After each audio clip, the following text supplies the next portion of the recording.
Shenba, Sainthavi, can you discuss and explain in detail about out of state mainly and in state tuition for undergrad and graduate programs, especially if they have two children, including information about loans and other related details? So Shenba நீங்கள் கேட்ட கொஸ்டினுக்கு already நான் வந்து education playlist ஒன்று போட்டிருக்கேன். நீங்கள் கேட்ட கொஸ்டின்லேயே நான் கீழேயும் கமெண்ட்டில் சொல்லியிருக்கேன்.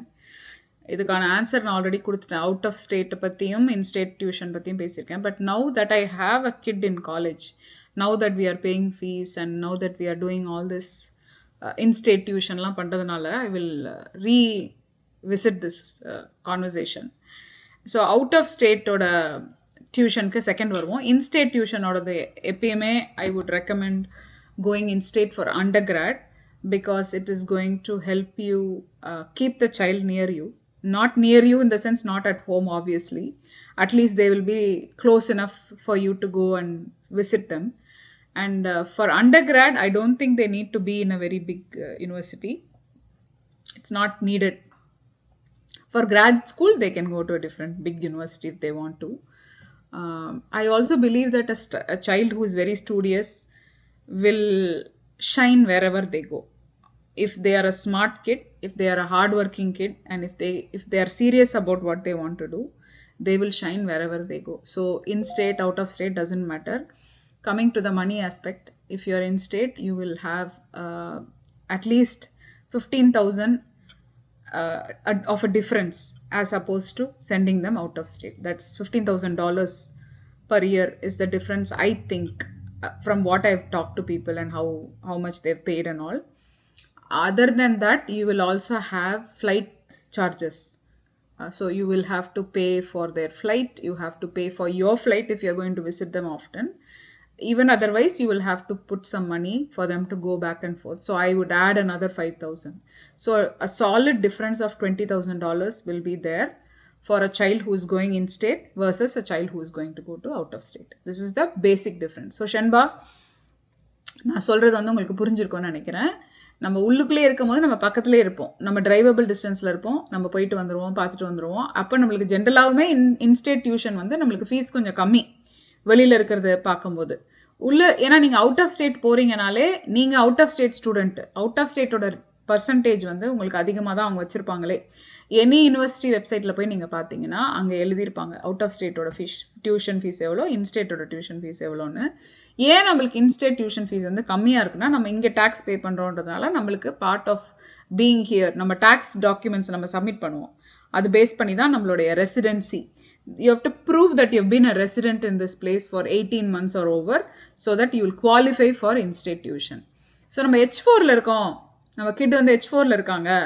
அந்த H4ல இருக்கிற கிட்டுக்கு வந்து நம்ம என்ன பண்ண போகிறோம், நம்மளுக்கு வேறு வழி கிடையாது. நான் வந்து இன்டர்நேஷ்னல் ஸ்டூடெண்ட் ஆகிடுவேனா அப்படின்னு நீங்கள் உங்களுக்கு ஒரு கொஸ்டின் இருக்கும். கிடையவே கிடையாது. நீங்கள் 2 years இங்கே இருந்திருந்தீங்கன்னா, இந்த அட்ரஸில் 18 monthsக்கு மேலே இருந்திருந்தீங்கன்னா, you will qualify, the child will qualify for instate tuition. அந்த டேட் அண்ட் மாமோடைய உங்களுடைய டேக்ஸ் டாக்குமெண்ட்ஸ் நீங்கள் கொடுத்தீங்கன்னா அவங்க வந்து உங்களுக்கு ரெசிடென்சியை மாற்றி விடுவாங்க. சம்டைம்ஸ் நம்மளுக்கு அட்மிஷன் டைமில் சம்டைம்ஸ் அப்படி வந்துடும், இன்டர்நேஷ்னல் ஃபீஸ்ன்னு போட்டு வந்துடும். பயந்துராதீங்க, டோன்ட் வரி.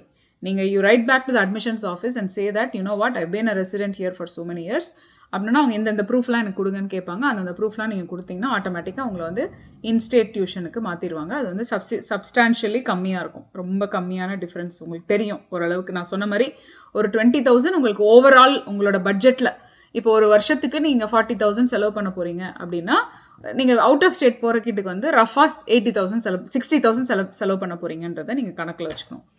கிராஜுவேட் ஸ்கூலுக்கு எப்படின்னா, கிராஜுவேட் ஸ்கூலுக்கு ஒரு வருஷத்துக்கே ஃபீஸ் வந்து 80,000 இருக்கும். ஸோ நீங்கள் 2 வருஷம் படிப்பீங்க, சம்டைம்ஸ் 1.5 வருஷம் படிப்பீங்க. அப்போ அந்த ஃபீஸ் வந்து கொஞ்சம் அதிகமாக தான் இருக்கும்.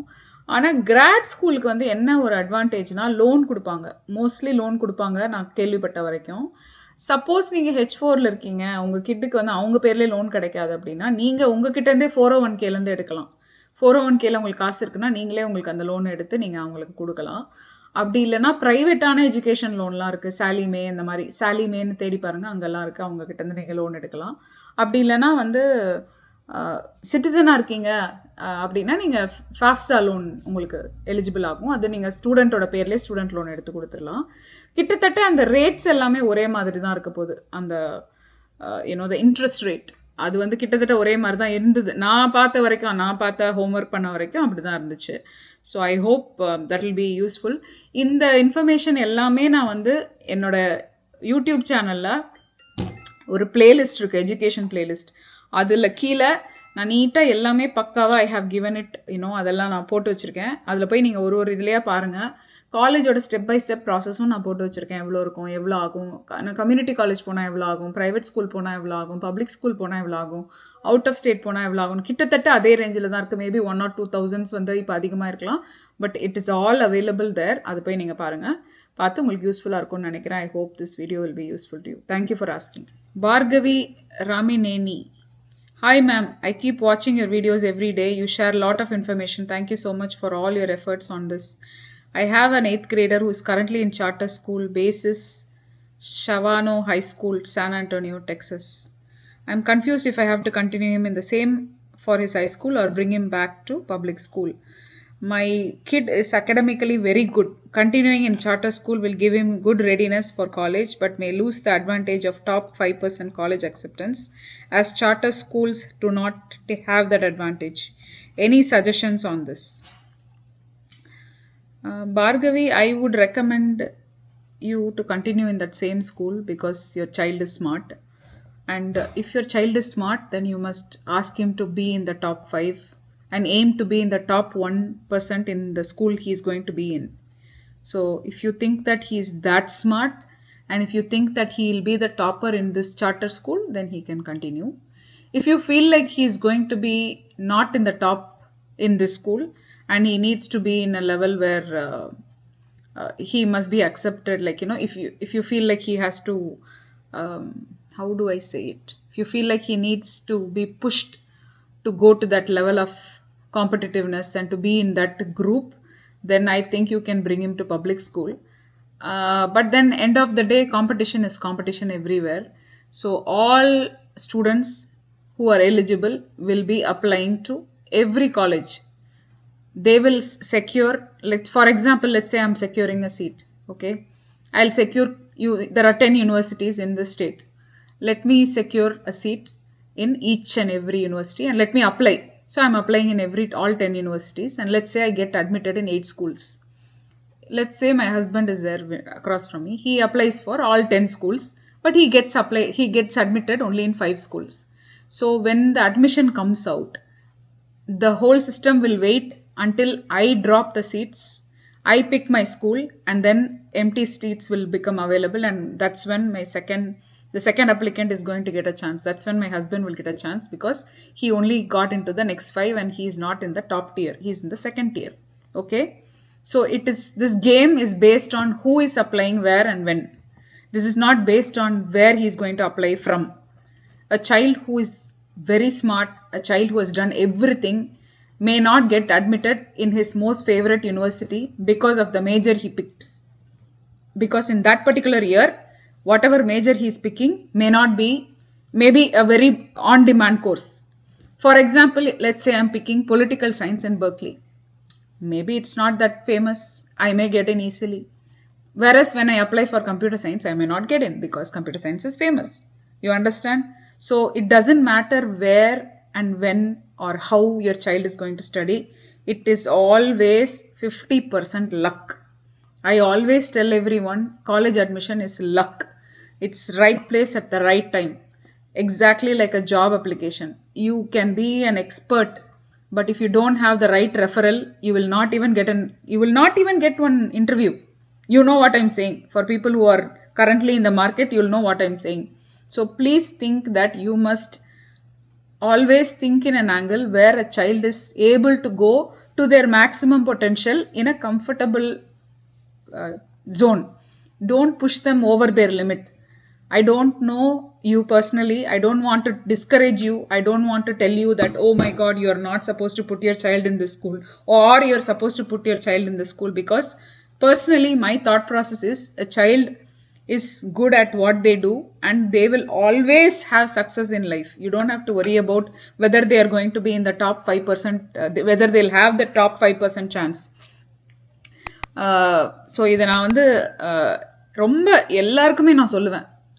ஒரு வாட்டி நீங்கள் உங்கள் சைல்டோடைய எபிலிட்டியை நம்ம டவுட் பண்ணிட்டோன்னு வைங்களேன், அவங்க மைண்டில் அந்த ஐடியாவை நம்ம போட்டுட்டோன்னு வைங்களேன், பிஃபோர் தே ஈவன் ஸ்டார்ட். அவங்க ஒரு சார்ட்டர் ஸ்கூலில் இருக்காங்க, which means it's a good school. Already அந்த சார்ட்டர் ஸ்கூலில் இருக்கும் போதே அவங்க வந்து ஹை அச்சீவிங் குரூப் ஆஃப் பீப்புளோட தான் இருக்க போகிறாங்க. அப்போ அந்த இடத்துல வந்து நீங்கள் அவங்களோட டவுட் பண்ணிவிட்டு நம்ம கிட்டக்கு இது வருமா வராதா, அவங்க டாப் 5%ல் இருக்க மாட்டாங்களோ, அவங்களுக்கு அந்த அட்வான்டேஜ் கிடைக்காதோ, அப்போ மற்ற ஸ்கூலில் இருக்கிறவங்களுக்கு அந்த அட்வான்டேஜோடு தான் அவங்க போகிறாங்களோ அப்படின்ற ஒரு எண்ணத்தை நம்ம வைக்கிறோம்ல. ஒரு பொடி அங்கே போடுறோம். அந்த பொடி நம்ம போடும்போது என்ன ஆகிடும்னா, ஆட்டோமேட்டிக்காக நம்மளுக்கு வந்து அந்த கிட்டுக்குன்னு ஒரு பாத்வே இருக்குல்ல, அந்த கிட்டுக்குன்னு ஒரு வழி இருக்குல்ல, அந்த கிட்டுக்குன்னு ஒரு ரூட் இருக்குல்ல, அந்த இடத்துல நம்ம ஆல்ரெடி ஒரு செக் பாயிண்ட் வச்சிட்டோம். இது வந்து நான் சொல்கிறது வந்து ரொம்ப ஃபிலசாஃபிக்கலாக இருக்கலாம், நான் சொல்கிறது வந்து ரொம்ப என்னடா அது இவங்க சொல்கிறாங்களேன்னு இருக்கலாம். பட் சம்டைம்ஸ் ஒரு பேரண்ட்டுக்கு தேவையான ரியாலிட்டி செக் இது.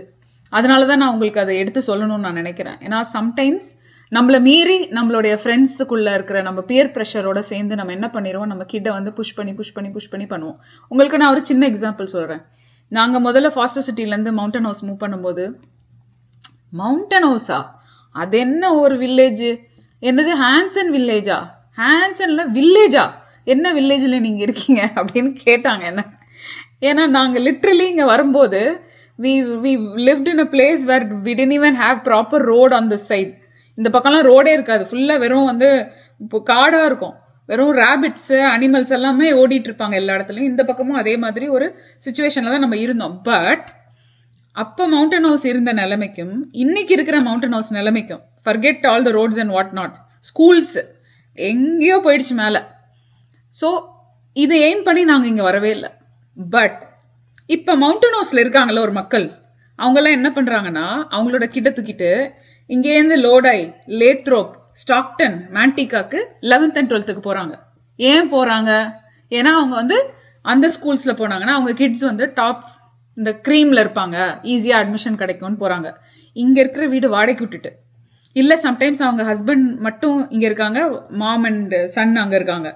இந்த மாதிரிலாம் நிஜமா, I'm not even joking, it's happening. ஏன்னா அவங்களுக்கு மவுண்டன் ஹவுஸே டூ மச் ஆயிடுச்சு. முன்னாடி மவுண்டன் ஹவுஸ்க்கு அங்கேயே நீங்கள் வரும்போது எல்லாரும் கேட்டாங்க, என்னது மவுண்டன் ஹவுஸா அப்படின்னு கேட்டாங்க. இப்போ மவுண்டன் ஹவுஸே, oh my God, mountain house Cupertino மாதிரி ஆயிடுச்சு, சாண்ட்ரமோன் மாதிரி ஆயிடுச்சு, டப்ளின் மாதிரி ஆயிடுச்சு. ஸோ என்னை பொறுத்த வரைக்கும் இது எல்லாமே வந்து ஹைப்பு தான் நான் நினைக்கிறேன். இந்த வீடு வந்து வாங்கும்போது இந்த பணம் இது வித்துருச்சு இப்போ எல்லாரும் வாங்கிக்கோங்க, டாய்லெட் பேப்பரே இல்லைன்னு எல்லாரும் ஓடணும்ல. அது மாதிரி காலேஜ் அட்மிஷனே இல்லை, எல்லாரும் போங்க. என்னமோ இன்னைக்கு நம்ம ஒரு இடத்துக்கு போகலன்னா நம்ம பிள்ளைங்களுக்கு காலேஜ் அட்மிஷனே கிடைக்காதுன்ற மாதிரியும், சர்டன் காலேஜஸில் படிக்கிறவங்க தான் வந்து நல்ல லைஃப்பில் வராங்கன்ற மாதிரியும் எனக்கு I don't even know how this thought process game. இது வந்து ஒரு ஹைப் கிரியேட் பண்ணி இதுக்கு வந்து ஒரு கவுன்சிலிங்கை வச்சு இதுக்கு ஒரு இவங்களை போட்டு அவங்கள கில்ட்டியாக ஃபீல் பண்ண வைக்க வருது. இதெல்லாம் வந்து it's all happening. So I am telling you, please don't fall for it. உங்கள் கிட்டு வந்து சார்ட்டர் ஸ்கூலில் நல்லா படிக்கிறாங்கன்னா அங்கேயே படிக்கட்டும். It's an environment is familiar with, it's okay, let him continue தேர்.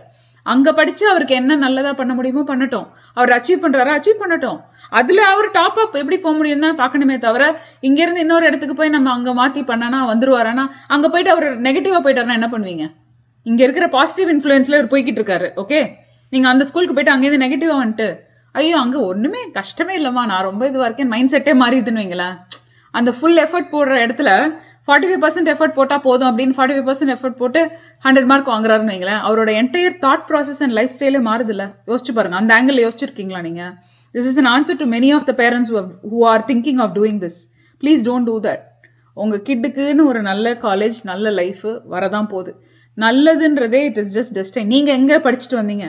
நீங்கள் எல்லாரும் எங்கே படிச்சிருக்கீங்க? நீங்கள் என்ன இங்கே ஹார்வர்ட்லேயே படிச்சீங்க? நீங்கள் என்ன ஸ்டான்ஃபோர்ட்லேயே படிச்சீங்க? நீங்கள் இங்கே ஊரில் படிச்சிங்களா? ஃபஸ்ட்டு ஏதோ ஒரு ஊரில் தானே படிச்சுட்டு வந்தீங்க, உட்காந்துருக்கீங்க. ஹையரிங் மேனேஜர் இருக்கீங்கல்ல உங்கள் ஊரில், நீங்களாம் ஹையரிங் மேனேஜர்ஸ் தானே. நீங்கள் என்ன பண்ணுறீங்க? எத்தனை பேர் ஹையர் பண்ணுறீங்க? நீங்கள் பார்க்கும்போது நீங்கள் ஸ்டான்ஃபோர்ட் தான் ஹையர் பண்ணுறீங்களா? வேணும் சொல்லுங்கள், ரியலிஸ்டிக்காக சொல்லுங்கள். இவர் ஐடியில் வேலை பார்க்குற ஒருத்தர் ஃபஸ்ட்டு ஜாபுக்கு முக்கியமாக இருக்குமா? இன்டர்ன்ஷிப்புக்கு முக்கியமாக இருக்குமா? எந்த இதில் இருந்தாலும் இன்டர்வியூ கிளியர் பண்ணணும்ப்பா. நாலேஜ் இருக்கா, ஸ்கில் செட் இருக்கான்னு பார்ப்பாங்க first. That's the first criteria. இப்போ ஏன் எல்லாரும் இதை நோக்கி ஓடுறாங்க? அஸ் பேரண்ட் நீங்கள் இருந்திருக்கீங்க, இதே வீட்டில் தான் நம்ம அது வந்து டிபேட்டபிள். சில பேர் some people think that like நல்ல காலேஜ்னா they'll get campus interview ஜாப்னு. ஆனால் San Jose also they get internship பண்றது நிறைய விஷயம். there are a lot of things. Mostly whichever college you go, internship, if you're doing internship, if you're doing a good job, mostly the company will observe you. That's the first thing. Second, you need to have skill set and the passion to do something job. Passionate பண்ணீங்கன்னா then like நீங்க முடிச்ச பிறகு கூட you can attend a good interview and then you will get it. ஏன்னா முன்னெல்லாம் வந்து இந்த hackathon அந்த கோடிங்லாம் டெஸ்ட் பண்ணுவோம். இப்போல்லாம் ஏஐ நிறைய இருக்கிறதுனால they don't even need the coders. They need people who are passionate to work. They need to know about all this stacks. என்னென்ன மாதிரி ஸ்டாக்ஸ் இருக்குது, ஏஐல என்னென்ன ஸ்டாக்ஸ் இருக்குது, என்ன ஃபுல் ஸ்டாக்னா என்ன, அந்த மாதிரி விஷயங்களை உன்னுடைய when you study itself you ஐடில சொல்றீங்க. இது மாதிரி எல்லா ஃபீல்டுக்குமே அப்படிதான் இருக்கும். எல்லா ஃபீல்டுமே எக்ஸ்பீரியன்ஸ். இப்போ when you join a company, when you're hiring, they'll think என்ன கான்ட்ரிபியூஷன் என்ன இருக்கும். ஏன்னா they don't want to hire someone and 100% train you. They want someone who has some knowledge and then they can easily learn. Maybe 40% training கொடுத்தா will start from day one. அது மாதிரி தான் they will எதிர்பார்ப்பாங்க. So you should train yourself. When you study, you need to start working in your shadow the doctors or medical side na shadow the medical field, medical professionals, so that you'll have more idea about it. When they talk some jargon, some word, you know what it means. If they're saying something and then you don't know what it means like they cannot train you from 0 to 100. Correct. It will take long time. It's a waste of time for them and money and effort for them. So they expect, so learn the skill sets. Adha solranga. You will not master, but at least you will start gaining the experience in all fields something. So இதில் எனக்கு ஒரு difference of opinion இதில் இருக்குது எனக்கு. இப்போ நான் ஒரு intern வரேன். I'm just an intern. என்னை வந்து நான் நல்ல வேலை பார்க்குறேன், என்னை அப்சர்வ் பண்ணிடுறீங்க. சடனாக லே ஆஃப் பண்ணும். ஓகே, என்ன தான் ஃபஸ்ட்டு தூக்குவீங்க இல்லையா? அப்படி ஒரு கான்செப்டே கிடையாது. இல்லை, நானும் டிஸ்பென்சிபிள் தானே, இன்டிஸ்பென்சிபிள் கிடையாதுல்ல. ஃப்ரம் டாப் டு பாட்டம் யார் வேணா போலாம்ல. அதுக்கு இன்டர்ன் அதான் சொல்ல வரேன். பட் ஸ்டில் ஹைரார்க்கில நானும் ஒரு நான் சூப்பரா என் டேலண்ட் இருக்குன்றதுக்காக என்ன வச்சுக்க போறது இல்லல்ல. எனக்கு என்ன தேவை இருக்கு, அன்னைக்கு மார்க்கெட்ல என்ன தேவை இருக்குன்றது பேஸ் பண்ணி தானே எடுக்க போறாங்க. லே ஆஃபே இல்ல வினோத். நான் என்ன சொல்றேன்னா, இப்ப நான் எனக்கு ஒரு பட்ஜெட் குறையணும். இதுல எனக்கு வந்து உங்களை மாதிரி ஒரு எக்ஸ்பீரியன்ஸ் ஆளு என் வேலையும் பண்ணுவீங்க, உங்க வேலையும் ஆளும் பண்ணுவீங்கன்னா உங்களை தானே நான் வச்சுக்கணும்னு நினைப்பேன். என்ன நான் வச்சு நான் புதுசா வந்து என்ன ட்ரெயின் பண்ணணும்னு. Depends on the category. இப்போ வந்து உங்களுக்கு 100k கொடுக்குறாங்க, எனக்கு 200k. இதான் என்னோட காசு பண்ணனா என்னதான். இதான் செகண்ட் பாயிண்ட். இப்போ இந்த பர்சன் வைக்கிறோம், இவருக்கு 100k தராங்க, எனக்கு 50k தந்தா போதும்னா இவரை தூக்கி எறிஞ்சிட்டு என்ன வச்சுப்பீங்க, ரைட்? அப்போ நான் எங்கே படித்தேன், எங்கே செஞ்சேன், என்ன செஞ்சேன்றதெல்லாம் முக்கியம் கிடையாது. as long as I am doing my work, okay. இதுக்கு நான் வந்து எங்கேயாவது ஒரு இடத்துல ஒரு கம்யூனிட்டி காலேஜில் படித்து ஒரு டேக் ப்ரோக்ராம் போட்டு ஒரு டிகிரி வாங்கிட்டு வந்தாலும் நான் வேல்யூபிள் அசெட் தானே, as long as I am doing the job. அது நான் என்னோட இன்டர்ன்ஷிப்பில் கூட நான் கற்றுக்கலாம்ல. இதுக்காக நான் என் குழந்தைய ஒரு நல்லா படிக்கிற சார்ட்டர் ஸ்கூல்லேருந்து தூக்கிட்டு வந்து ஒரு நார்மலான ஒரு ஸ்கூலில் போட்டு, இப்போ இங்கேருந்து மவுண்டன் ஹவுஸை விட்டு லேத்ரோப்புக்கு லோடைக்கும் ஸ்டாக்டனுக்கும் மூவ் ஆகிற பாயிண்ட்டை வச்சு நான் சொல்கிறேன். ஒரு 2 இயர்ஸ்க்காக அட்மிஷனுக்காக போகிறாங்க. They can do, but which college? Why can they do? No, which college they want to go? To Berkeley, example. UCLA. But there is no guarantee that everyone will get into Berkeley, right? They think they can because they are in the top 1% there. No. Because here they are in the top 50. Again, studies, education, just GPA மட்டும் பார்த்து எந்த college கொடுக்க மாட்டாங்க. அப்படி நினைக்கிறாங்கல்ல. They think like that. They look for the talent, they want skill set, they want the right attitude, they want passion and diversity. See, commitment, the rigorous training, இந்த rigorous course என்ன பண்ணிருக்காங்க, என்ன மாதிரி skill set இருக்கு, அவங்க long derma commitment என்ன மாதிரி வச்சிருக்காங்க, அச்சீவ்மெண்ட் என்ன பண்ணிருக்காங்க, அக்கம்ப்ளிஷ்மென்ட், அது எல்லாம் all those things in the career. அது எல்லாம் பார்த்தாலுமே I still strongly believe that they have few buckets to fill. Yeah. So ஏன்னா நீங்கள் வெறும் ரிகரஸாக படிக்கிறவங்க, இந்த மாதிரி வெரைட்டி காக்குறவங்க, ஃபுல் ரெஸ்யூமே மட்டும் இருக்கிறவங்கன்னா பெர்க்லி ஃபுல்லாக வெறும் ஏஷியன் கிட்ஸ் மட்டும்தான் இருப்பாங்க வினோத். ஏஷியன் கிட்ஸ் இல்லாதவங்க இருக்கவே மாட்டாங்க வினோத். அதுதான் கமிட்மெண்ட் சொல்றேன். எனக்கு கமிட்மெண்ட்னா லைக் ஸ்போர்ட்ஸ் எல்லாம் பண்ணிருப்பாங்க. ஆமா. சோ இது வந்து it cannot be just academics இல்ல. நான் வெறும் படிக்கிறேன், நான் நல்ல ஸ்கூல்ல மட்டும் போயிட்டேன்னா அங்க எனக்கு வந்துரும்ன்றது கிடையாதுல்ல. அப்படி சொல்றேன். அதான் நானும் சொல்றேன். அப்ப அதுல வந்து ஒரு இப்ப ஃபார் எக்ஸாம்பிள் ஒரு இந்த மாதிரி வெட்டரன் பாஸ்கெட்ல இருந்து ஒருத்தரை போடணும்னா அவங்க எடுக்க தான் செய்வாங்க. ஒரு இந்த மாதிரி ஒரு எல்ஜிபிடிக்யூல இருந்து ஒருத்தர் வேணும்னா அதுல எடுக்க தான் செய்வாங்க. ஒரு டிஃப்ரெண்டான ஒரு டிசேபிள்டு இதுல எடுக்கணும்னா அதுல எடுக்க தான் செய்வாங்க. ஒரு ஃபர்ஸ்ட் காலேஜ் கோயர் எடுப்பாங்க, டிஃப்ரெண்ட் நேஷனாலிட்டி எடுப்பாங்க, இன்டர்நேஷனல் ஸ்டூடெண்ட்ஸ்க்கு ஒரு பக்கெட் இருக்கு. இந்த மாதிரி they have different buckets to fill, right? And end of the day fill பண்ணி முடிச்சுட்டு when some bucket is empty they will call back whoever is in the waiting list and say come back and join. Doesn't mean you are going to be the extremely அவங்க வந்து they will offer you that empty seat. They will not offer your major. Know பண்றதுக்கு அந்த 3% mostly பார்ப்பாங்களா? ஒரு ஸ்கூல்ல இருந்து 3% எடுக்கிற மாதிரி they will tell. Usually they take 3 each university will take maximum 3%. Okay, Vinod. அப்போ too many competition இருக்கனால they are going to the least performing school and be top in that way they will part of 3%. இப்போ நான் இங்கே ஒரு நல்ல ஸ்கூல்ல படிக்கிறேன் வினோத். புஷ்ல போய்கிட்டே இருக்கோம். நம்ம விவின் இருக்கான், அவனே தான் படிக்கிறான், அவனே தான் எல்லாம் செய்யறான், அவனே தான் ஏதோ வாங்குறான். அவன் இதுக்கு முன்னாடி ஒரு இதில் இருந்தான், அப்போ அவனே தான் பண்ணிட்டு இருந்தான். அப்போ அவனுக்குன்னு ஒரு குரூப் இருந்தது, அதில் அவனுக்கு பெருசாக அந்த புஷ் இல்லை. இப்போ அவனுக்குன்னு ஒரு புஷ் இருக்கான். ஸோ அவனுக்கு அந்த ஃப்ளோவில் அவன் பெட்டராக போகிறான். இப்போ நான் அவனை கொண்டு போய் ஒரு வேற ஒரு இடத்துல போடும்போது ஆட்டோமேட்டிக்காக அங்கே அவனோட இங்கே கொடுக்குற 100% த்ராட்டில் இங்கே 75% கொடுத்தாலே எனக்கு இது வந்துருதுன்னு என்னோட ஒர்க்கிங் மெத்தடே நான் குறைஞ்சிருவேன்ல, என்னோட ஐடியாலஜியே மாறிடும். அவங்க கேட்ட கேள்விக்கு வந்து even though you are in top 5%, 5 to 6% இருந்தாங்கன்னா ரெகுலர் பப்ளிக் ஸ்கூல்ல doesn't mean that they'll get the seats in all the UCs based on the major. Not UCs, Texas. Any college. And based on the major they will get or not. It's not they wanted to change the school just because the top 5% you will not get the advantage, right? ஆனா அதுதான் சொல்றேன், just for the 5% they cannot switch. If he is in already top in charter, then obviously he'll get into a good college. அதுதான் நான் சொல்றேன். Even though exactly some student getting in the top 5% doesn't mean that they'll get a good major. If based on the college and major demand they may not get it also. Correct. Right place at the right time. நான் ஏன் சொன்னேன்னா, நீங்க கேட்கறது அந்த வருஷம் டிமாண்ட்ல இல்லாததா அந்த ஒரு top காலேஜ்ல இருந்ததுன்னா மேபி நடக்குமா இருக்கும். என்னோட பாயிண்ட் என்னன்னா, இது வந்து ஒரு ரொம்ப ட்ரிக்கியான கொஸ்டின். உங்களுக்கு வந்து அங்கேருந்து உங்ககிட்ட வந்து ஒரு நார்மலான பப்ளிக் செட்டப் சார்ட்டர்லேருந்து கொண்டு வந்தீங்கன்னா அதுக்காக அங்கே இருக்கிற சீட்டு வந்து அவங்களுக்கு எக்ஸப்ஷனலாக வந்துடும் அப்படின்றதெல்லாம் கிடையாது. I don't believe in that. என்னை பொறுத்த வரைக்கும் எங்கே இருக்கிறாங்களோ, எங்கே படிக்கிறாங்களோ, படிக்கிற பிள்ளைங்க எங்கே இருந்தாலும் நல்லா படிக்கும். எங்கே இருக்கிற எந்த செட்டப்பில் விட்டாலுமே அவங்க த்ரைவ் பண்ணி அங்கேருந்து அவங்களோட பெஸ்ட்டான ஒரு பாயிண்ட்டுக்கு வருவாங்கன்றதான் என்னோட understanding in this. So I hope this will be useful to you, Bhargavi. Thank you guys for watching this video.